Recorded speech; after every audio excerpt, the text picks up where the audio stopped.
Okay, तो atomic structure में हम लोग और आज आगे बढ़ेंगे।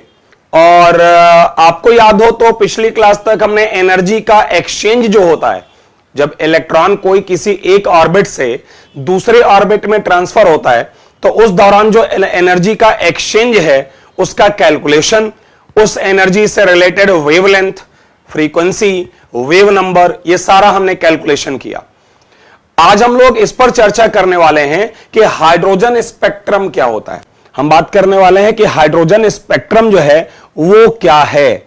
अच्छा, यह बात आप लोगों को पता है कि एक जनरल डिस्कशन अगर किया जाए और कहा जाए कि जनरली स्पेक्ट्रम क्या होता है, अगर एक जनरल बात करें कि व्हाट इज एन स्पेक्ट्रम, तो इसका मतलब होता है कि अगर आप किसी एनर्जी सोर्स से एनर्जी को किसी प्रिज्म पर डालें, बात को समझो, एनर्जी सोर्स से अगर आप एनर्जी को प्रिज्म पर डालें तो प्रिज्म उसका क्या करेगा, उसको डिफरेंट कलर पैटर्न्स में ब्रेक कर देगा। अगर आप इसके सामने यहां पर एक स्क्रीन रखें, ओके, तो क्या होता है कि ये इसको डिफरेंट कलर्स में ब्रेक कर देगा। तो स्क्रीन पर आपको जो ये पैटर्न दिखेगा उसी पैटर्न का नाम होता है स्पेक्ट्रम। ये जो पैटर्न आपको स्क्रीन पर नजर आता है, इस पैटर्न का ही नाम स्पेक्ट्रम है। अब ये पैटर्न दिखने में कैसा होगा, इसके आधार पर हम स्पेक्ट्रम को कुछ एक हिस्सों में डिवाइड करते हैं, क्लासिफाई करते हैं, ऐसे कह लीजिए। जैसे अगर मैं क्लासिफिकेशन की बात करूं तो हमारा स्पेक्ट्रम दो तरह का है। एक है बेस्ड ऑन नेचर, जिसमें कि वो कंटिन्यूअस या डिस्क्रीट होता है। डिस्क्रीट का मतलब है डिसकंटिन्यूअस। हमारा स्पेक्ट्रम नेचर के आधार पर या तो कंटिन्यूअस होता है या डिसकंटिन्यूअस, और डिसकंटिन्यूअस भी या तो बैंड स्पेक्ट्रम है या लाइन स्पेक्ट्रम है।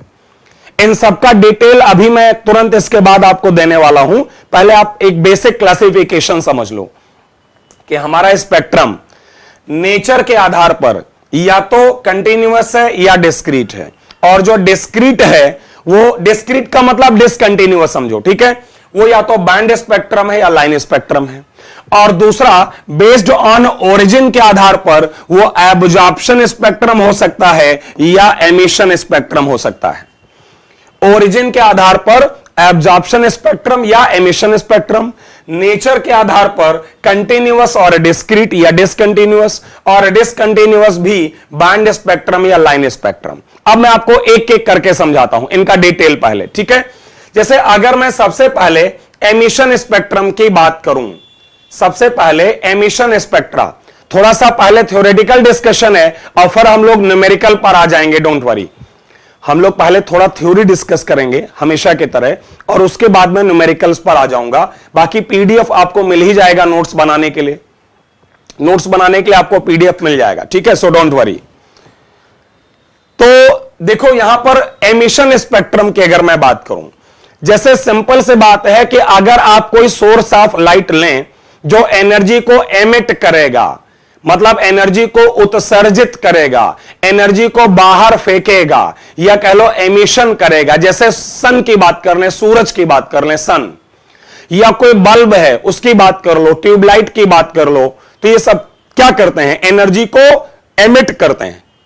और अगर उसको आप प्रिज्म पर डालें तो जो आपको पैटर्न मिलेगा उसको हम लोग कहते हैं एमिशन स्पेक्ट्रम। जरा समझिएगा, लिखा हुआ है कि when the radiations emitted from some source, किसी सोर्स से जो एनर्जी निकलती है उसको डायरेक्टली पास किया जाए थ्रू अ प्रिज्म, तो उससे जो एमिशन आपको मिलेगा वहां पर फोटोग्राफिक प्लेट पर या कह लो स्क्रीन पर, फोटोग्राफिक प्लेट कह लो या कह लो स्क्रीन पर जो पैटर्न मिलेगा उसका नाम एमिशन स्पेक्ट्रम है। अब ये एमिशन स्पेक्ट्रम कंटिन्यूअस या डिसकंटिन्यूअस हो सकता है। जैसे अगर तुम व्हाइट लाइट मतलब सनलाइट की बात करो, व्हाइट लाइट का मतलब सनलाइट, जरा देखिएगा इस पिक्चर में आपको क्या दिख रहा है, इस पिक्चर में देखिएगा क्या दिख रहा है। इस पिक्चर में आपको यह दिख रहा है कि अगर व्हाइट लाइट का एक बीम डाला जाए प्रिज्म पर तो वो व्हाइट लाइट को अपने सभी रंगों में, जो विबग्योर है आप जानते हैं, उन 7 रंगों में वो डिवाइड कर देगा। फोटोग्राफिक प्लेट पर आपको वो सातों रंग नजर आएंगे और ये कहलाएगा कंटिन्यूअस स्पेक्ट्रम। क्यों कंटिन्यूअस कहलाएगा? क्योंकि जो कलर मिलेंगे वो लगातार आपको मिलेंगे। क्यों कलर्स आपको लगातार मिलेंगे? क्योंकि व्हाइट लाइट जो यहां स्ट्राइक करेगी वो भी लगातार होगी। भाई सनलाइट जो आएगी प्रिज्म पर वो तो लगातार आएगी ना, कंटिन्यूअसली आएगी। बात समझ रहे हो? तो अगर कंटिन्यूअस एनर्जी आएगी तो उससे मिलने वाला स्पेक्ट्रम भी कंटिन्यूअस होगा। तो ये एमिशन स्पेक्ट्रम का एक पार्ट है कंटिन्यूअस स्पेक्ट्रम। जरा ओके करो, तुम लोगों को समझ आया ये?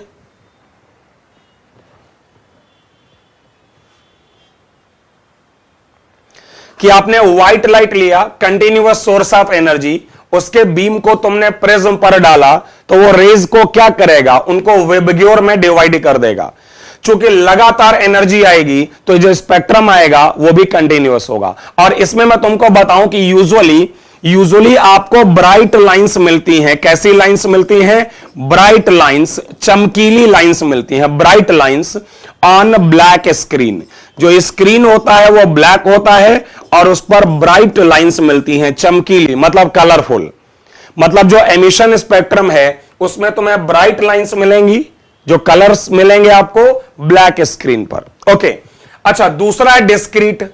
डिस्क्रीट का मतलब क्या है? डिस्क्रीट का मतलब वो कलरफुल नहीं है। जैसे एक होता है बैंड स्पेक्ट्रम। बैंड स्पेक्ट्रम का मतलब थोड़ी थोड़ी दूर पर आपको कलर बैंड मिलेगा और उसके बीच में डार्क स्पेस होगा। मतलब बीच बीच का हिस्सा ब्लैक होगा और थोड़ी थोड़ी दूर पर कलर्स मिलेंगे, तो इसको कहते हैं डिस्क्रीट। डिस्क्रीट दो तरह का है, एक बैंड स्पेक्ट्रम और एक लाइन स्पेक्ट्रम। तो बैंड स्पेक्ट्रम यह है जो कि मॉलिक्यूल्स से मिलता है। समझो बात को। मॉलिक्यूल्स का मतलब जैसे O2 से मिलेगा, या मान लो वाटर का स्पेक्ट्रम, मतलब जो मॉलिक्यूल्स हैं वो मॉलिक्यूलर स्पेक्ट्रम तुम्हारा बैंड स्पेक्ट्रम होता है। थोड़ी थोड़ी दूर पर कलर बैंड्स और बीच में डार्क स्पेस। और जो लाइन स्पेक्ट्रम होता है, लाइन स्पेक्ट्रम एटम्स का आता है, जैसे हाइड्रोजन एटम का, ऑक्सीजन एटम का, सोडियम एटम का। और इसमें क्या होता है? तुम्हें लाइंस मिलती हैं थोड़ी थोड़ी दूर पर, तो इसको कहते हैं लाइन स्पेक्ट्रम। तो मैंने क्या समझाया कि अगर कोई एनर्जी सोर्स एनर्जी को एमिट करे और उस एनर्जी को प्रिज्म पर डालें और कलर पैटर्न ऑब्जर्व करें, तो ये एमिशन स्पेक्ट्रम है। ये कंटिन्यूअस हो सकता है जैसे कि सनलाइट, क्योंकि लगातार एनर्जी मिलेगी। बैंड स्पेक्ट्रम हो सकता है जो मॉलिक्यूल्स का है, थोड़ी थोड़ी दूर पर कलर बैंड्स और बीच बीच में स्पेस जो है डार्क होगा। और एटॉमिक स्पेक्ट्रम जो है वो तुम्हारा लाइन स्पेक्ट्रम होगा। तो ये था तुम्हारा एमिशन स्पेक्ट्रम। अब अगर मैं बात करूं यहां पर एब्जॉर्प्शन स्पेक्ट्रम क्या है, जरा वो सुनिएगा। एब्जॉर्प्शन स्पेक्ट्रम, ध्यान से सुनो। एब्जॉर्ब होने के बाद जो एनर्जी बची उसका स्पेक्ट्रम। एब्जॉर्ब होने के बाद जो एनर्जी मिली, बात को समझो।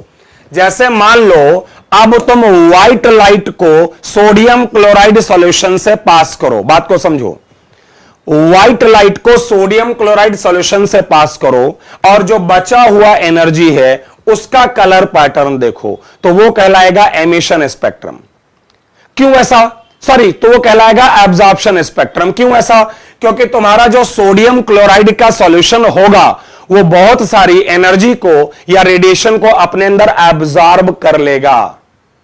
बात समझ रहे हो? कि तुम एनर्जी को पहले किसी क्रिस्टल से, सोडियम क्लोराइड आवश्यक नहीं है, कोई भी सॉल्यूशन या क्रिस्टल हो सकता है, उसमें पहले पास करो तो बहुत सारा एनर्जी वो एब्जॉर्ब कर लेगा। उसके बाद जो बचेगा उस एनर्जी को डालें तो जो स्पेक्ट्रम आएगा वो एब्जॉर्प्शन स्पेक्ट्रम आएगा। क्योंकि उसमें जो एनर्जी एब्जॉर्ब हो गई वो नहीं दिखेगी, जो एनर्जी बची वो दिखेगा। तो यहां पर आपको मिलती है dark lines in yellow region of continuous spectrum.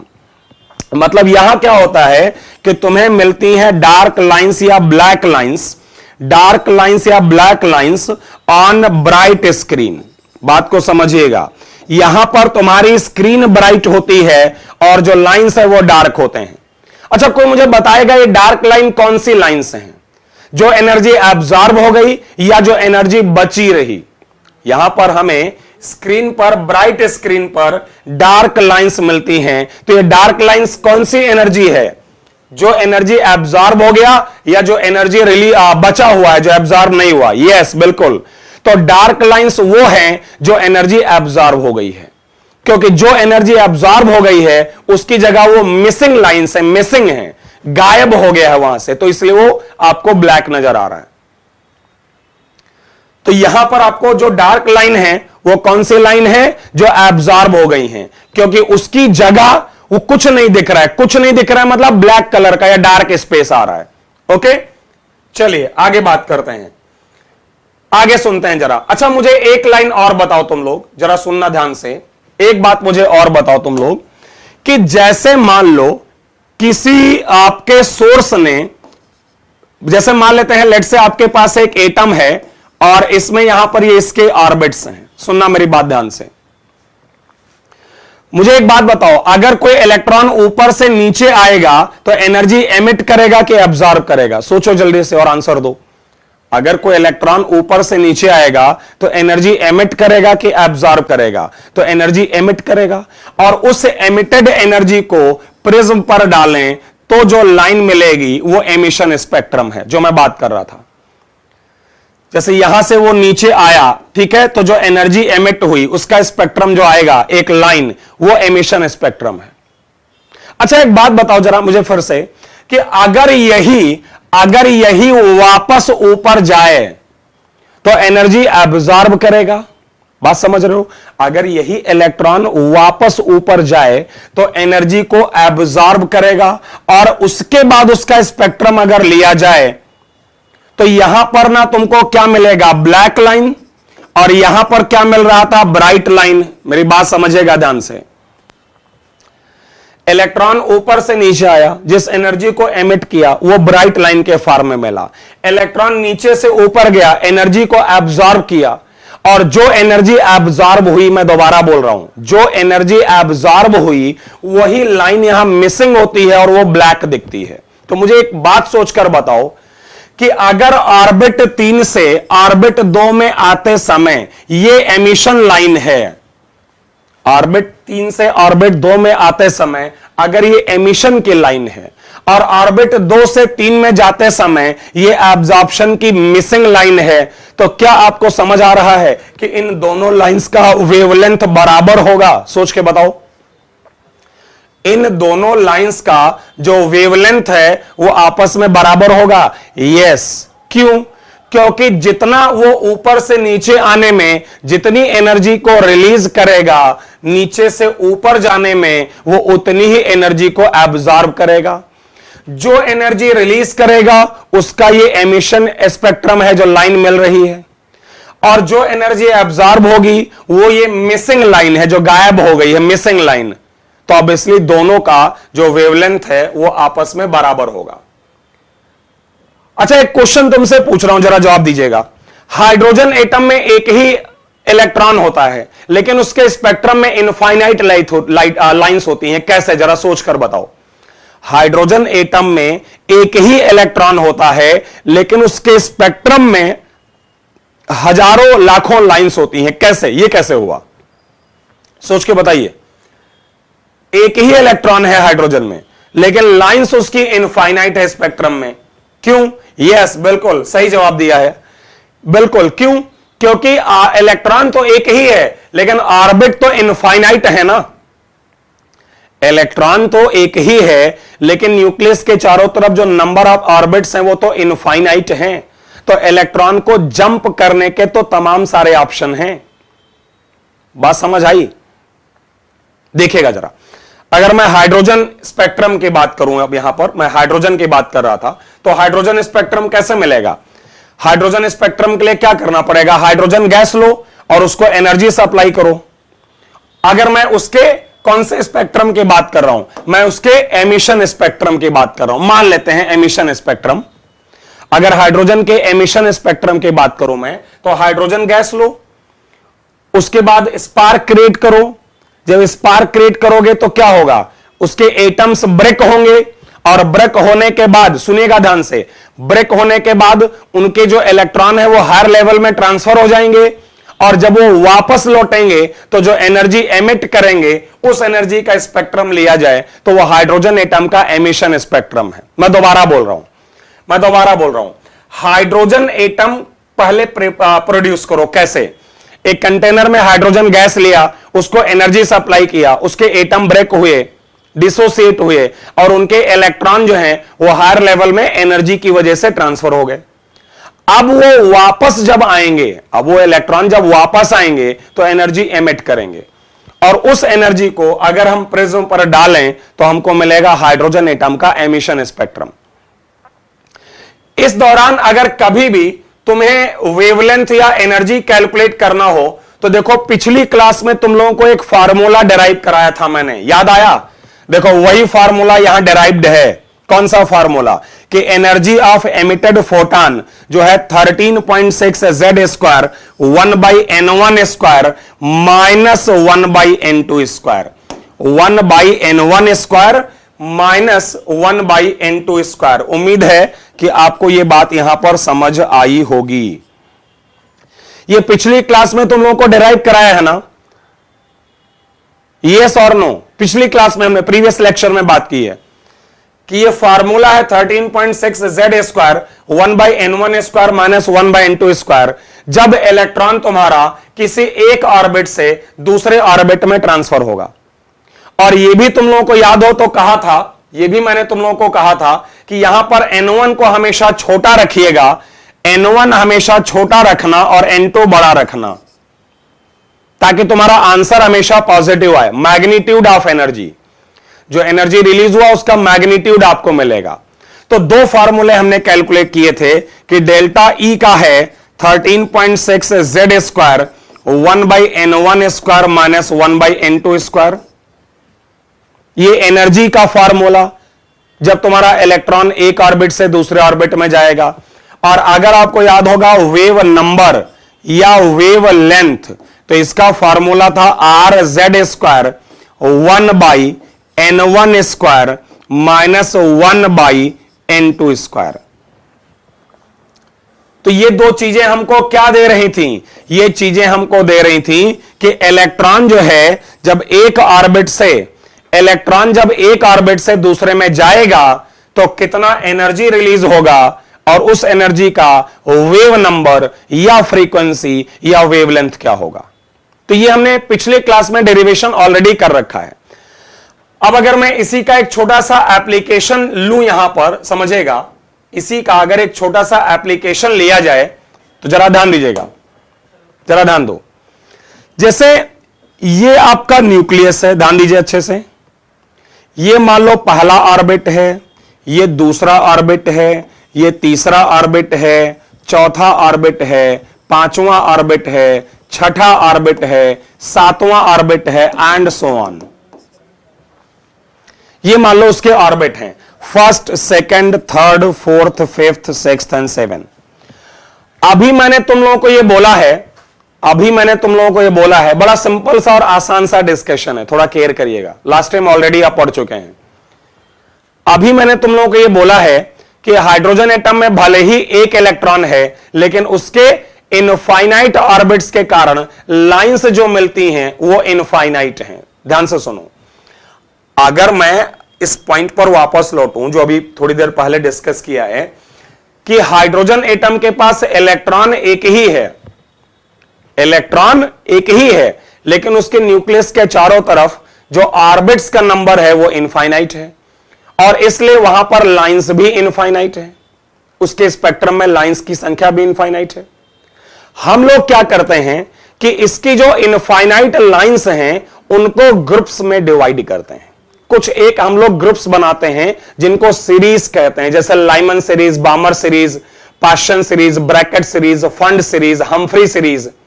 तो ये सीरीज क्या है, जरा ध्यान देना, ये सीरीज क्या है। कहा गया कि अगर इलेक्ट्रॉन किसी भी ऑर्बिट से आए,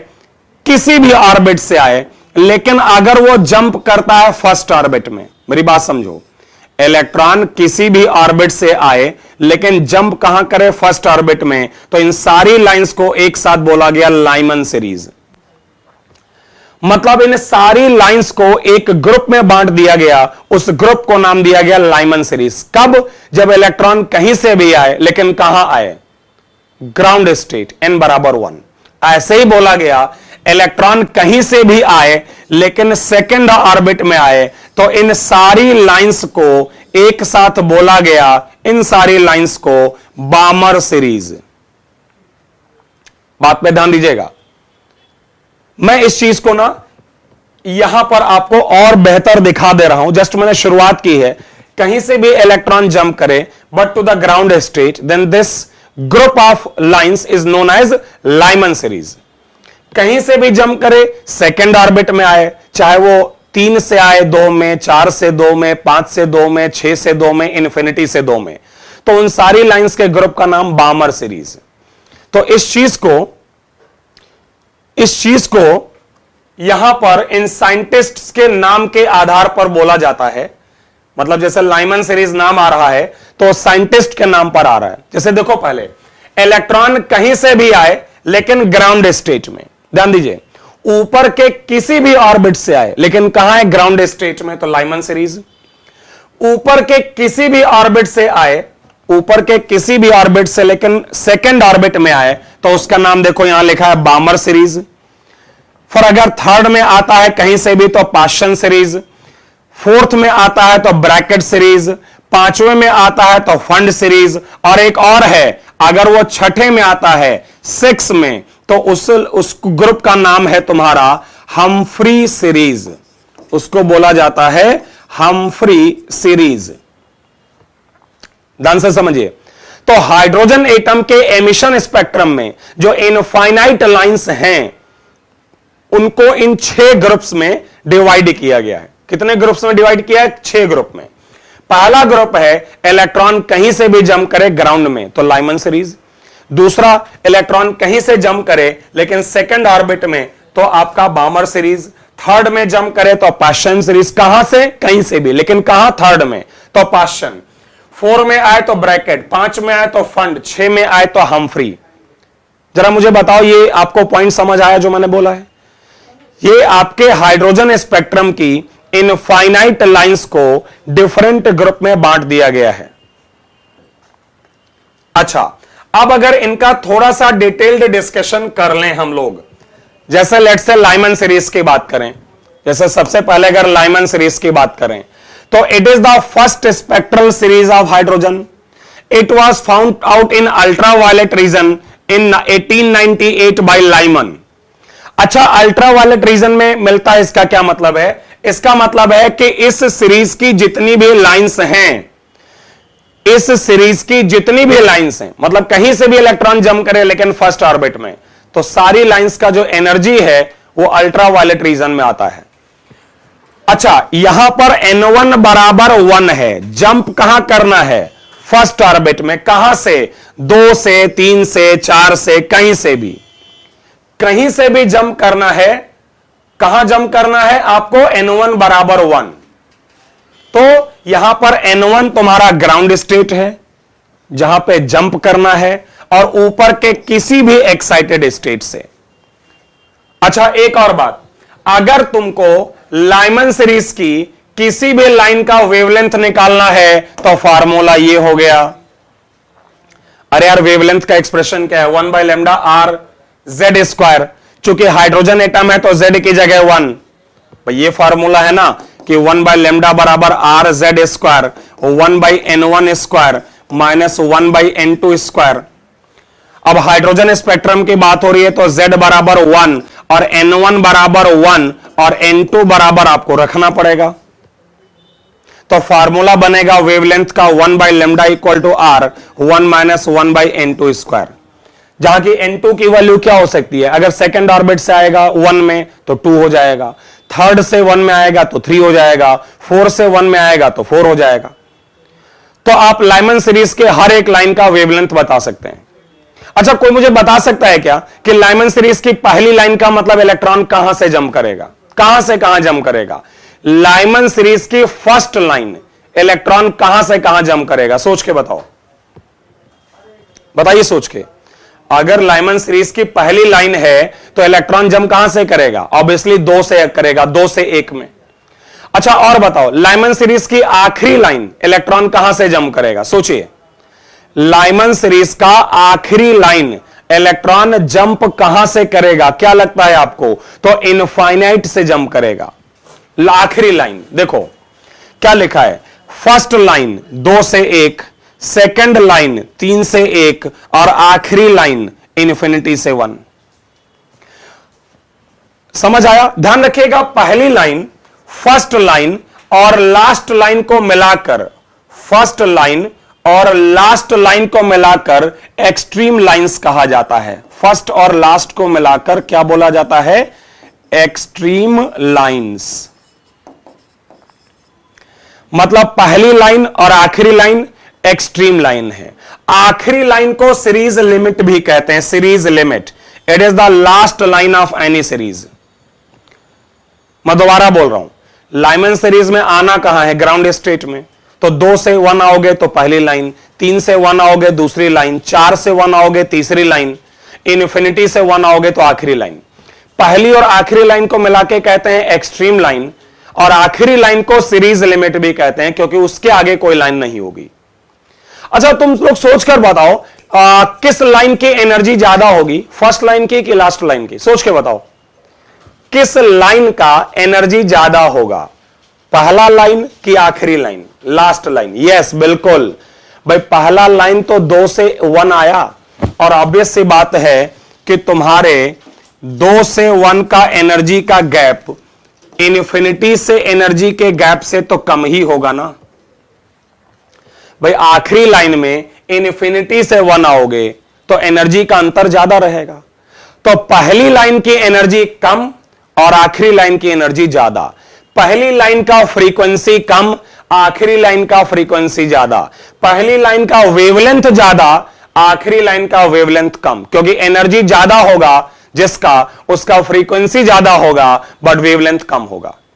तो उम्मीद है आपको यह सब समझ आ गया होगा कि first line of any series is the longest wavelength, या एनर्जी मिनिमम होगा। पहली लाइन का एनर्जी मिनिमम, वेवलेंथ लॉन्गेस्ट होगा।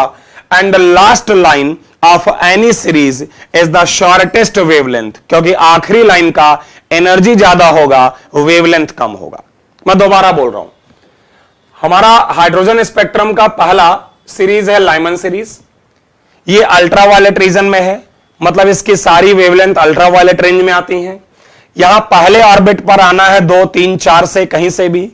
वेवलेंथ का फार्मूला जब लिखोगे तो Z की जगह 1 और N1 फर्स्ट ऑर्बिट में आएगा 1, तो ये फार्मूला आ गया। पहली और आखिरी लाइन को हम कहते हैं एक्सट्रीम लाइन, आखिरी लाइन को सीरीज लिमिट भी कहते हैं।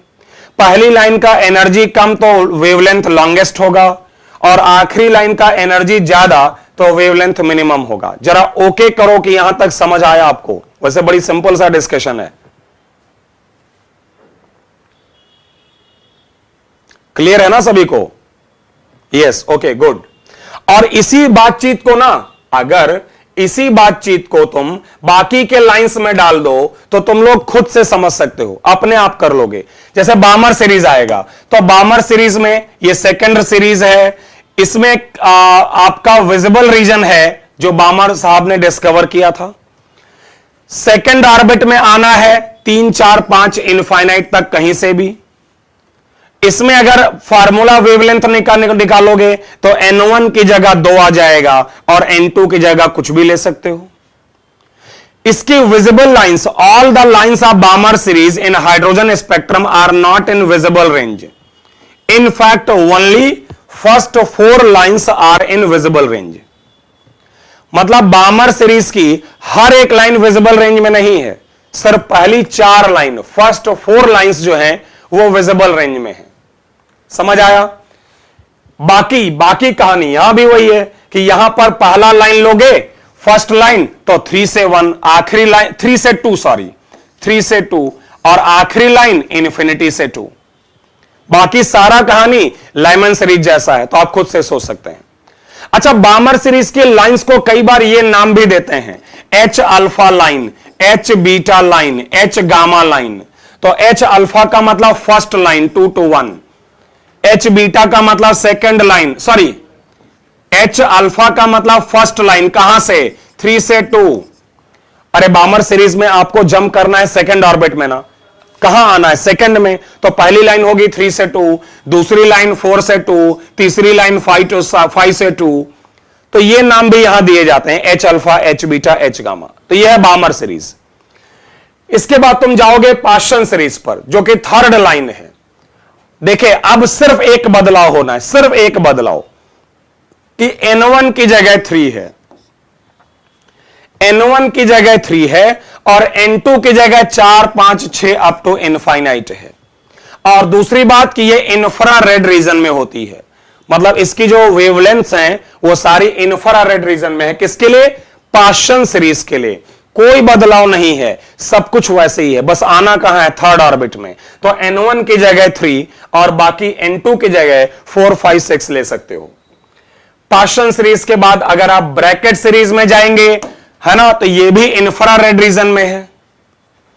यहां भी सिर्फ एक छोटा सा बदलाव, N1 की जगह 4, N2 की जगह 5 से शुरुआत करोगे।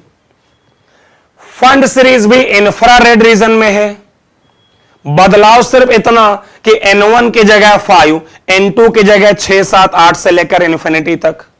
मतलब कहने का कि सभी जगह एक ही फार्मूला लगना है, बस N1 की जगह तुम्हें देख लेना है कि जंप कहां कर रहे हो। बाकी करने को ऊपर वाले किसी भी ऑर्बिट से कर सकते हो। तो फंड सीरीज में तुम 5वें ऑर्बिट में जंप करते हो और लास्ट में हम्फ्री सीरीज, ये भी इंफ्रारेड रीजन में है। देखिए ये भी इंफ्रारेड में है, बस यहां 6ठे ऑर्बिट में जंप करना है, 7, 8, 9 से लेकर इन्फिनिटी तक कहीं से भी। तो अगर आप लोग देखें तो फार्मूला आपको बिल्कुल रटने की या मेमोराइज करने की, लर्न करने की जरूरत नहीं है। वही एक फार्मूला है वेवलेंथ का जो हमने पढ़ा है, बस उसमें N1 की जगह रख देना जो सीरीज आपकी है उसके हिसाब से। लाइमन सीरीज है तो N1 की जगह 1, बामर सीरीज है तो 2, पाश्चन सीरीज है तो 3, ब्रैकेट सीरीज है तो 4, फंड सीरीज है तो 5 और हम्फ्री सीरीज है तो 6। बाकी लाइमन सीरीज अल्ट्रावायलेट रेंज में, बामर सीरीज की पहली लाइन विजिबल रेंज में, बाकी अल्ट्रावायलेट में, बाकी की सारी लाइंस इंफ्रारेड में। उम्मीद है कि आपको क्लियर हुआ होगा, क्योंकि बस एक ही जैसा सारा डिस्कशन है। बस उसी एक फार्मूले को लेकर हम सारे कॉन्सेप्ट लगा सकते हैं।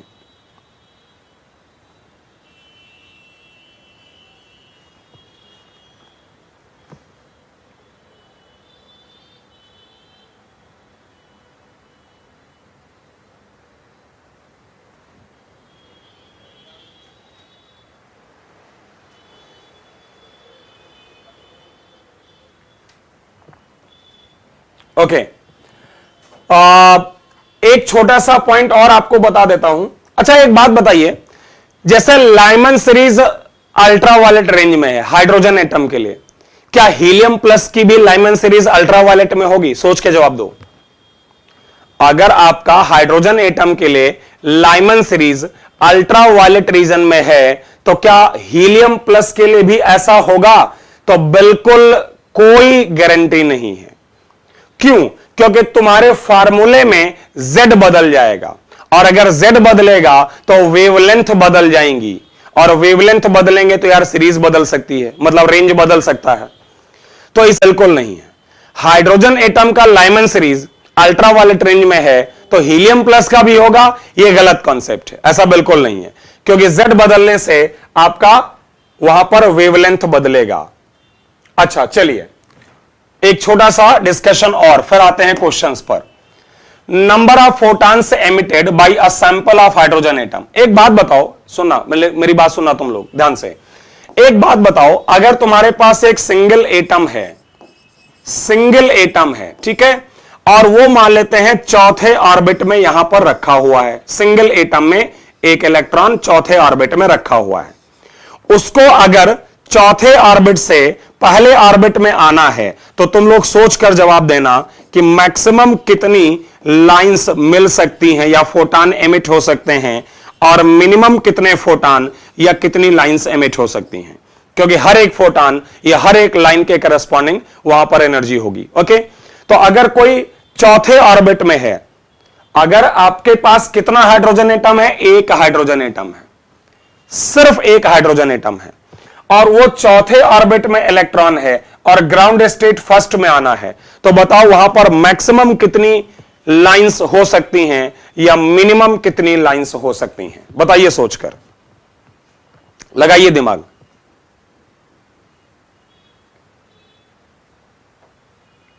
यस, देखो, अगर चौथे में है और मैक्सिमम लाइंस की बात करें तो हर स्टेप पर उसको आना चाहिए। मतलब 4 से 2, 4 से 3, 3 से 2 और 2 से 1, तो मैक्सिमम फोटान या लाइंस 3, क्योंकि मैक्सिमम 3 ही रास्ते हो सकते हैं और मिनिमम 1 ऑब्वियसली कि डायरेक्टली आ जाए यहां से यहां।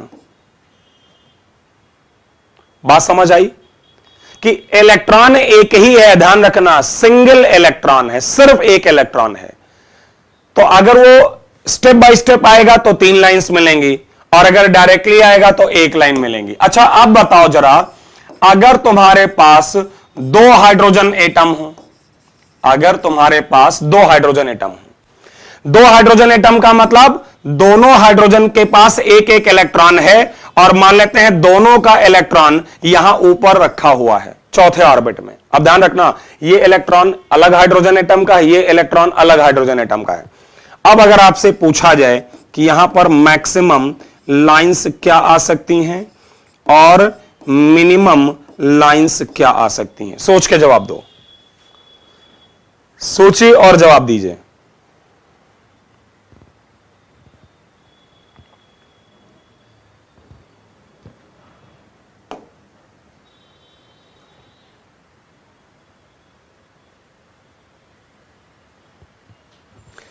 ओके, तो अगर मैं मैक्सिमम की बात करूं तो मान लो इस वाले इलेक्ट्रॉन के पास ये 3 स्टेप हैं। अब क्वेश्चन है इसके पास कौन सा स्टेप है? तो ध्यान रखिएगा, इसको ऐसा स्टेप लेना पड़ेगा जो इससे डिफरेंट हो, क्योंकि अगर सेम स्टेप लेगा तब तो वही लाइन दोबारा मिलेंगे ना हमको। जैसे जो 3 लाइन यहां मिली हैं, अगर वही स्टेप ये भी लेगा तब तो 3 ही लाइन रहेंगी। तो आपको डिफरेंट स्टेप लेना है, तो क्या ले सकते हो? एक ऑप्शन है कि 4 से 3 में आओ और 3 से डायरेक्टली 1 में आओ। अच्छा, ये बताओ, 4 से अगर 3 में आए और 3 से 1 में डायरेक्ट आए तो कितनी लाइंस और नई मिल जाएंगी? तो सिर्फ 1, क्योंकि 4 से 3 आने में तो वो लाइन ऑलरेडी मिल चुकी है और 3 से 1 में तुमको एक नई लाइन मिलेगी। या आप सोच सकते हैं कि 4 से डायरेक्टली 2 में आए, 4 to 2, 4 से 2 आए और 2 से 1 आए तो भी एक ही नया मिलेगा, क्योंकि 2 to 1 ऑलरेडी मिल चुका है। तो नया जो मिलेगा वो एक ही मिल सकता है, चाहे ये ले लो चाहे वो दूसरा वाला ले लो। तो मैक्सिमम लाइन 4, 3 ये और इसमें एक नया, और मिनिमम तो 1। मिनिमम 1 इसलिए कि वो भी डायरेक्टली 4 to 1 आ जाए, वो भी डायरेक्टली 4 to 1 आ जाए, और दोनों लाइन तो एक ही है, इसलिए मिनिमम 1। आगे बढ़ते हैं, एक और केस आपको दे रहा हूं। अगर मान लेते हैं हमारे पास कंटेनर में 3 हाइड्रोजन एटम है, लिखो जरा, अगर हमारे पास कंटेनर में वहां पर 3 हाइड्रोजन एटम्स हैं, ठीक है, और तीनों हाइड्रोजन एटम के पास एक एक इलेक्ट्रॉन है और तीनों का इलेक्ट्रॉन चौथे ऑर्बिट में प्रेजेंट है। चलो शुरू हो जाओ जल्दी से और बता दो मैक्सिमम लाइंस कितनी मिल सकती हैं और मिनिमम कितनी मिल सकती हैं।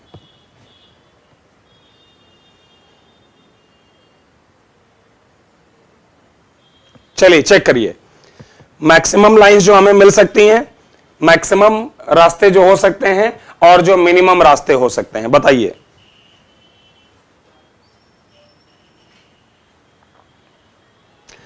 ओके, तो चलो चेक करो। पहले वाले से हमें ये 3 लाइन मिल गई, इससे 4 to 2, 2 to 1 से एक अलग आई, और इसमें 4 से 3, 3 से 1 ले लो तो एक अलग आएगा। भाई 3 ये, इनमें एक ही अलग है, ये तो कॉमन है 2 to 1, और इसमें ये वाली एक अलग है 4 से 3 तो कॉमन है। तो मैक्सिमम कितनी? 5 और मिनिमम कितना? 1। उम्मीद है कि आप ये जो डिस्कशन मैं कर रहा हूं ये आप समझ रहे हो। ओके, अब मैं चलूंगा और आगे इसी कॉन्सेप्ट पर और बात करूंगा, अगर आपके पास 4 हाइड्रोजन एटम हैं, अगर आपके पास 4 हाइड्रोजन एटम्स और चारों हाइड्रोजन एटम का जो इलेक्ट्रॉन है वो चौथे ऑर्बिट में बैठा हुआ है, और आपको अगेन बताना है कि मैक्सिमम लाइंस कितनी हैं और मिनिमम लाइंस कितनी हैं। बताओ जल्दी से, सोचिए। मैक्सिमम कितनी लाइंस आ सकती हैं और मिनिमम लाइंस कितनी आ सकती हैं अगर हमारा इलेक्ट्रॉन जो है 4 हाइड्रोजन एटम और उन सभी में इलेक्ट्रॉन चौथे ऑर्बिट में है। तो चेक करते हैं जरा। यस, आपका जवाब जो है ठीक आ रहा है। देखिए, अगर चौथे में ये ये 3 रास्तों से आया था, इसके लिए हमें एक नया लाइन मिला, ऐसे इसमें एक मिला और ये डायरेक्ट आ जाए तो एक नया मिलेगा, तो टोटल 6। अरे ये डायरेक्टली आए तो भी तो मैक्सिमम के लिए एक ऑप्शन नया है ना, 4 से 1 के लिए, और मिनिमम तो 1 ही रहेगा। अगर तुम लोगों को समझ आया, अगर तुम लोगों को यह समझ आया है तो मुझे यह बताओ अब कि अगर मैं 5 हाइड्रोजन एटम ले लूं तो बताओ मैक्सिमम कितनी और मिनिमम कितनी।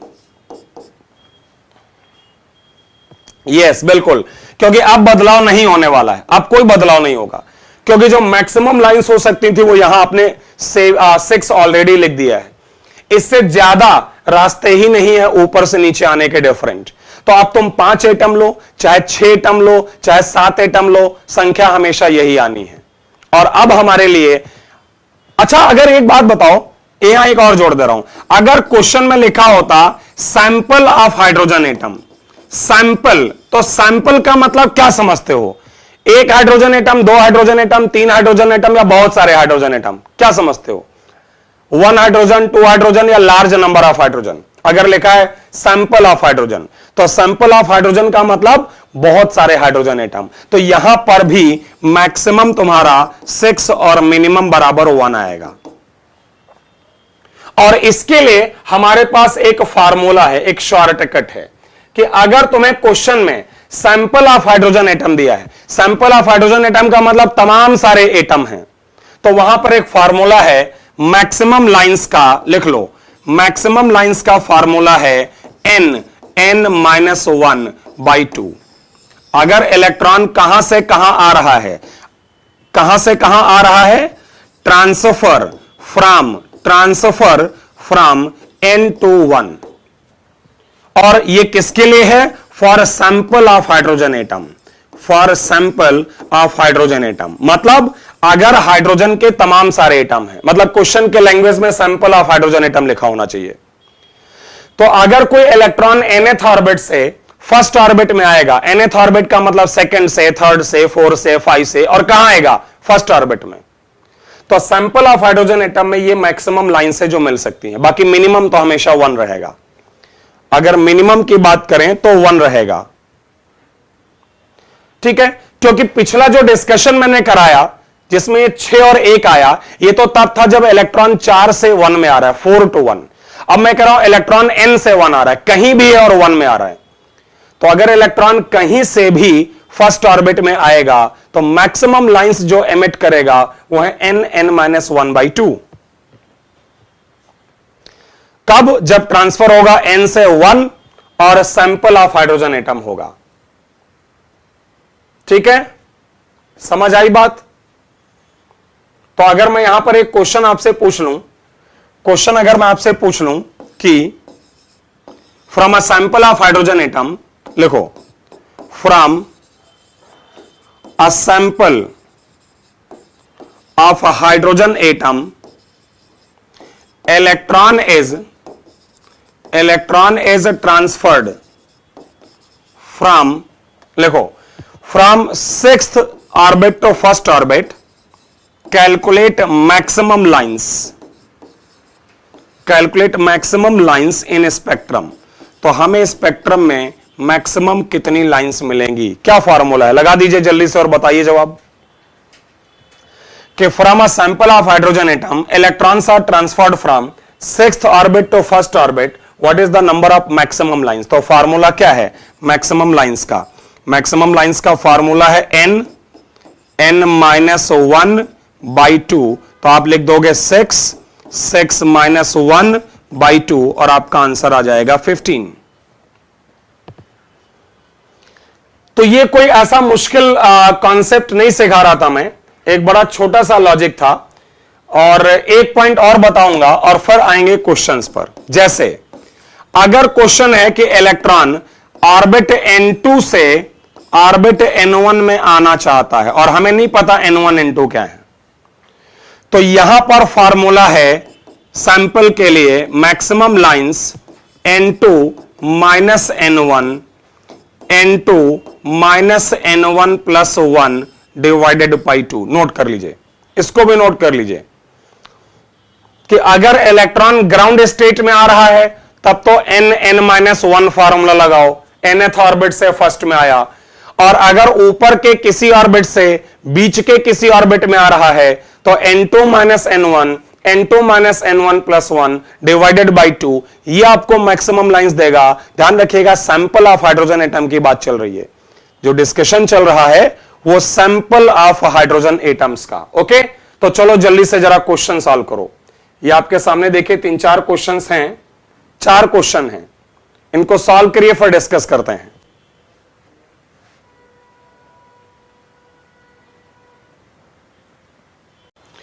ओके, तो चलिए मैं आपको आंसर्स देता हूं इन क्वेश्चंस का।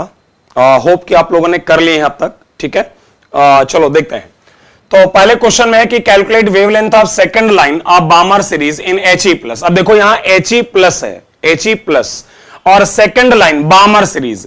बामर सीरीज में आप आते हो सेकंड ऑर्बिट पर, थर्ड से, फोर्थ से, तो थर्ड से आओगे तो फर्स्ट लाइन, 4 से आओगे तो सेकंड लाइन। इसका मतलब तुमको निकालना है 4 से 2 के लिए वेवलेंथ, और हीलियम प्लस के लिए तो 1 by lambda equal to R, Z square की जगह 2 square, 1 by 2 square minus 1 by 4 square. तो यहां से आपको मिल जाएगा बामर सीरीज के सेकंड लाइन का वेवलेंथ। अगला question, if electron makes a transition from 7th excited state मतलब 8वां ऑर्बिट टू सेकंड ऑर्बिट मतलब दूसरा orbit in hydrogen atom, find the maximum number of spectral lines. तो ये हो गया तुम्हारा N2 और ये हो गया N1। 7th एक्साइटेड स्टेट का मतलब 8वां ऑर्बिट, और सेकंड ऑर्बिट में वापस आना है, तो आपके पास नंबर ऑफ लाइंस जो हैं मैक्सिमम लाइंस जो मिल सकती हैं वो है N2 माइनस N1, फिर N2 माइनस N1 प्लस 1, यही फार्मूला है ना, N2 माइनस N1, ठीक है, फिर N2 minus N1 plus 1 divided by 2। आप आंसर निकाल लीजिए, आपका आंसर आ जाएगा यहां पर। अगला question, how many spectral lines are emitted by atomic hydrogen excited to the 9th energy level. देखिए कहता है कि इलेक्ट्रॉन जो है वो कहां एक्साइटेड है, 9th, वहां से वापस आना है। कहां वापस आना है कुछ बताया नहीं गया, तो जब ऐसा क्वेश्चन हो कि आपको एक्साइटेड लेवल दिया है और बताया नहीं गया कहां आए, तो आप ये मान लेंगे कि वो ग्राउंड स्टेट आए, ठीक है। तो अगर ग्राउंड स्टेट के लिए लिखोगे तो 9 माइनस 1 divided by 2, number of lines का आंसर आ जाएगा 36। 9th ऑर्बिट में excited to the 9th energy level, 9th energy level से ग्राउंड स्टेट आना है।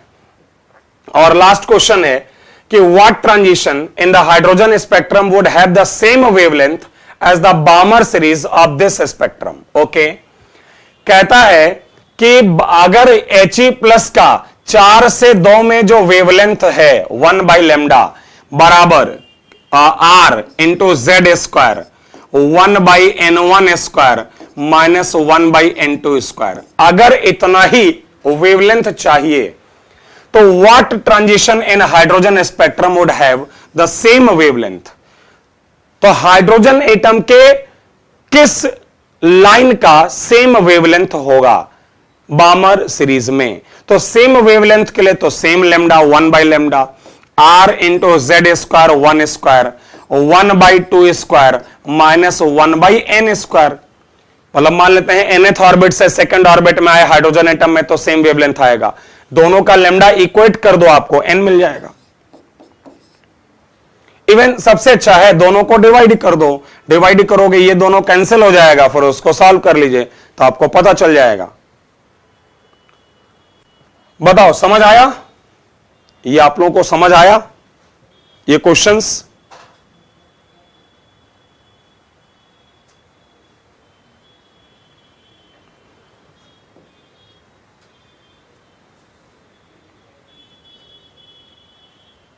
चलिए आगे बढ़ते हैं आप। और इनफैक्ट एक मैं और आपको यहां पर क्वेश्चन दे रहा हूं, सॉल्व करने के लिए एक टर्म है जो आप लोगों को जानना चाहिए उस क्वेश्चन से रिलेटेड। एक टर्म आता है समटाइम्स इंड्यूस्ड रेडिएशंस। सुनो जरा, एक टर्म आता है समटाइम्स इंड्यूस्ड रेडिएशंस। इसका क्या मतलब है? सुनो, induced radiations. Okay, induced radiation का मतलब यह है कि जैसे मान लो न्यूक्लियस के चारों तरफ ये ऑर्बिट्स हैं, ठीक है, और मान लो इलेक्ट्रॉन ग्राउंड स्टेट में है और इस इलेक्ट्रॉन को तुमने कुछ एनर्जी सप्लाई की और ये भाग के चौथे ऑर्बिट में चला गया। समझेगा? मान लो इलेक्ट्रॉन ग्राउंड स्टेट में है और इसको कुछ एनर्जी तुमने सप्लाई किया, ये एनर्जी लेकर चौथे ऑर्बिट में चला गया। अब जब ये यहां से वापस लौटेगा तो जो भी रेडिएशंस एमिट करेगा उन रेडिएशंस को कहा जाता है इंड्यूस्ड रेडिएशंस। समझो बात को, इन रेडिएशंस को हम कहते हैं इंड्यूस्ड रेडिएशंस। कि इलेक्ट्रॉन ने एनर्जी ली, हायर स्टेट में चला गया, अब वहां से जब वापस लौटेगा तो जो एनर्जी एमिट करेगा उनको हम लोग कहते हैं इंड्यूस्ड रेडिएशंस। सुनना जरा, जैसे मान लो अगर आपसे मैं एक क्वेश्चन ये कर दूं, मान लो आपसे एक क्वेश्चन कर दूं यहां पर कि तुम्हारे पास हाइड्रोजन एटम है, ठीक है, और ग्राउंड स्टेट में। समझो बात को, जैसे मान लो आपसे क्वेश्चन कर दिया जाए कि हाइड्रोजन एटम के ग्राउंड स्टेट में वहां पर एक इलेक्ट्रॉन प्रेजेंट है और इस इलेक्ट्रॉन को लेट से मैंने कहा कि इस इलेक्ट्रॉन को मैंने 12.5 इलेक्ट्रॉन वोल्ट एनर्जी दे दी। समझिए, मान लो मैं आपसे क्वेश्चन करूं कि हाइड्रोजन एटम के ग्राउंड स्टेट में एक इलेक्ट्रॉन को मैंने 12.5 इलेक्ट्रॉन वोल्ट एनर्जी दे दी, तो अब बताओ जरा इंड्यूस्ड रेडिएशंस का वेवलेंथ क्या होगा? इंड्यूस्ड रेडिएशंस जो आएंगी, ठीक है, उन इंड्यूस्ड रेडिएशंस का वेवलेंथ कितना होगा? ये कैसे पता करें कि ग्राउंड स्टेट में इलेक्ट्रॉन को एनर्जी दिया, वो हायर स्टेट में गया, लौटेगा तो इंड्यूस्ड रेडिएशन। तो सबसे पहले पता करना होता है इन क्वेश्चंस में, सबसे पहले पता करना होता है इन क्वेश्चंस में कि इतना एनर्जी लेने के बाद ये कौन से हायर स्टेट में ट्रांसफर हो जाएगा। बात को समझो, इतना एनर्जी लेकर ये कौन से हायर स्टेट में ट्रांसफर हो जाएगा। जरा सुनिएगा, आपका एनर्जी का फार्मूला है, आपका एनर्जी का फार्मूला है -13.6 Z²/n²। अगर यहां पर आप n बराबर 1 रखें तो एनर्जी आएगी तुम्हारी -13.6। n बराबर अगर 2 रखें तो एनर्जी आएगी -3.4। आप n बराबर 3 रखें तो एनर्जी आएगा -1.51। आप n बराबर 4 रखें तो आपका एनर्जी आएगा -0.85 एंड सो ऑन। मतलब हाइड्रोजन के जो ऑर्बिट्स हैं उनके डिफरेंट ऑर्बिट की ये एनर्जी आएगी। अब तुम लोग मुझे सोचकर बताओ जरा दिमाग लगा के कि ग्राउंड स्टेट को जब तुमने 12.5 इलेक्ट्रॉन वोल्ट दिया तो ये कौन से ऑर्बिट में जाके पहुंचेगा? क्या लगता है? सोचिए और बताइए। अगर आपने -13.6 को +12.5 और दे दिया तो उतना एनर्जी लेने के बाद आपको क्या लगता है कि वो कौन से ऑर्बिट में पहुंचेगा? तो कैसे पता करें? तो देखो 12.2 जब इसमें जोड़ोगे ना तो ये जोड़ने पर आपका आएगा -1.6। इसका मतलब यहां तो पक्का नहीं पहुंचेगा बट यहां पहुंच जाएगा। भाई -1.6 जो है ये -1.1 जो है वो -1.51 के हल्का सा ही ऊपर है। तो कभी भी इलेक्ट्रॉन या तो फर्स्ट में जाएगा या सेकंड में जाएगा या थर्ड में जाएगा या 4 में जाएगा। तो जब इतना वो लेगा -1.1 आया तो ये 1.51 तक ही जा सकता है क्योंकि ये तो उसके और हायर लेवल पर है। इसका मतलब ये इलेक्ट्रॉन यहां से थर्ड ऑर्बिट में चला जाएगा। अब क्वेश्चन अराइज होता है कि इंड्यूस्ड रेडिएशंस क्या हैं? तो यार थर्ड से जब वापस आएगा तो 3 से 1, 3 से 2, 2 से 1 ये ऑप्शंस हैं।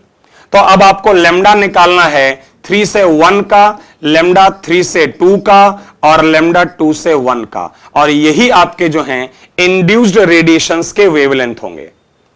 तो जब भी इस तरह का क्वेश्चन होता है कि किसी इलेक्ट्रॉन को कुछ एनर्जी दी और हायर लेवल पे चला गया तो सबसे पहले उस एनर्जी की मदद से निकाला जाता है कि उतनी एनर्जी लेने के बाद तुम्हारा जो इलेक्ट्रॉन है वो कौन से हायर लेवल में गया, और उसके बाद वहां से वापस आने के लिए क्या क्या रास्ते हैं पॉसिबल वो देखते हैं। जैसे 3 में गया तो 3 से 1 में आने के लिए 3 to 1 हो सकता है, 3 से 2 देन 2 से 1 हो सकता है। तो ये तुम्हारे कहलाते हैं इंड्यूस्ड रेडिएशंस। अब आप इनका वेवलेंथ निकाल सकते हो। तो जरा बताइए, ओके करिए, समझ आया ये जो डिस्कशन हुआ अभी लास्ट में?